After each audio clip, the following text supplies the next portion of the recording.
They know this, but then they'll still look at somebody else that's struggling and then tell them they're not doing good enough. I want you to imagine somebody that makes $75,000 a year. That's a pretty high up wage in terms of like top earners in this country, $75,000 a year. And we're going to go through some things here. This is a person with no debt outside of a car. And please don't hit me with the, you can go buy a car for, shut up, you can't, shut up, stop saying ridiculous things. An entry-level decent car is $30,000. So this person who puts $200 a month into insurance and they pay 5% into their 401k because, shut up, people should be able to put money into their retirement. Because if you're not doing it now, you're never going to get to start doing it later. So after those two things come out of their paycheck and their taxes are paid, they bring home $53,850 a year from a $75,000 paycheck. Average rent in my state for a one-bedroom apartment, because an adult should be able to live by themselves, $1,700. That car payment at 6% for an entry-level, very reasonable. So anything Big Cheese said, an entry-level sedan, $1,700 for a low-budget apartment, one room. He said you should be able to live by yourself. Exactly. How are you surviving? Sedan, nothing fancy. Car payment's $579 a month.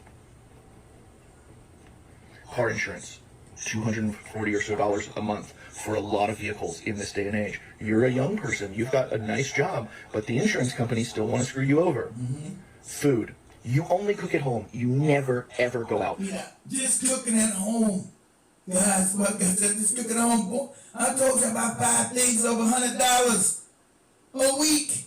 I'm out of $100 worth of food. It's just me, and I'm not even home yet. I'm ain't home on the weekends.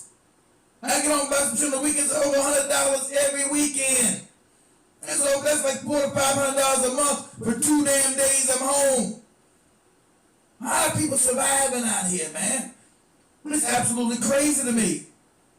You only cook at home and you only eat decent quality food because a human being should be allowed to eat decent quality food. You pay $879 a month for that. You spend $250 a month in gas. You wear and tear on your car $100 a month. $80 for your phone, $80 for your internet, $175 a month for your electricity, $70 for your water, $20 for your cash. You make $75,000 a year, and outside of a car payment, you have zero debt. Do you know how much money you have left over annually at a $75,000 wage? You do nothing. You don't own a Netflix. You don't go out on a date. You don't pay to go to a park. You don't go watch a movie. You do nothing.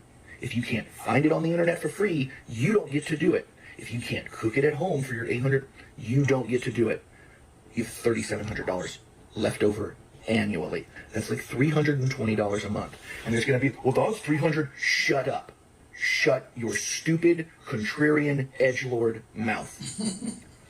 That's not a doctor bill, because God knows, just because we have insurance doesn't mean that we don't still pay far out the ass when we go to the doctors.